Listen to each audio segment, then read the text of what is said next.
In a kitchen filled with the scents of spices from around the globe, Chef Pierre, a renowned French culinary master, decided to embark on a new challenge. He aimed to create a never-before-seen recipe, a fusion of French cuisine and exotic foods from various corners of the earth. With fiery enthusiasm, Pierre began his quest for inspiration, unaware of the series of unforgettable comedic events that lay ahead.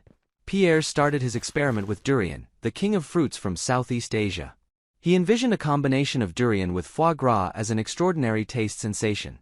However, when he opened the durian in his kitchen, his staff's reaction was not as expected. They ran out of the kitchen, noses covered, and Pierre himself nearly fainted from its unique aroma. But as a dedicated chef, he was determined to continue his experiment, even if it meant wearing a gas mask. After the durian incident, Pierre attempted to create pasta with a legendary spicy sambal sauce. He was confident that this Italian-Indonesian fusion would be a hit. However, he didn't realize that a little sambal for Indonesians meant a lot for the French. Pierre added a little sambal to his sauce and took a taste.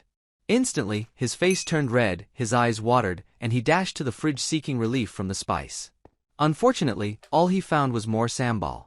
Undeterred, Pierre moved on to another exotic delicacy, Polynesian gonggong worms.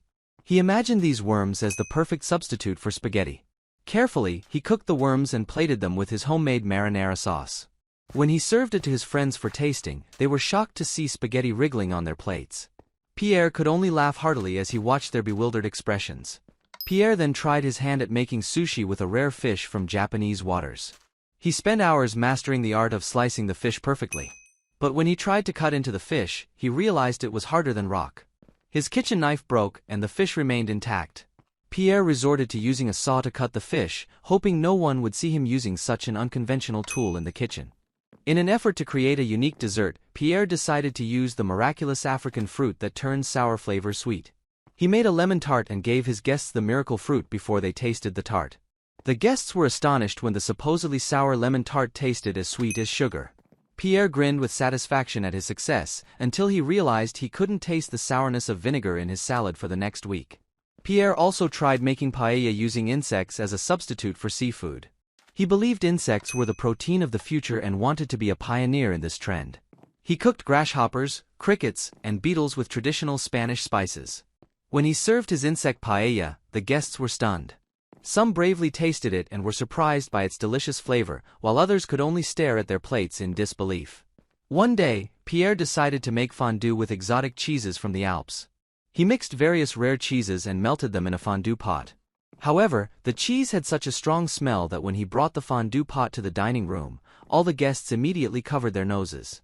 Pierre could only laugh as he watched their reactions, and he quickly opened the windows to dispel the exotic aroma. Pierre never ran out of ideas. He tried making ice cream with a flavor that had never existed before, wasabi ice cream. He was sure that the combination of cold and spicy would be a new sensation. When he gave his guests the wasabi ice cream, they were shocked by the cold sensation followed by a sudden spicy kick. Pierre couldn't stop laughing as he watched his guests blowing on their burning mouths. Through all his culinary experiments, Pierre learned that cooking is about daring to try new things and enjoying every moment, whether it's a success or a failure. He might not always succeed in creating the perfect recipe, but he always succeeds in making others laugh. And for Pierre, that is the best recipe for happiness.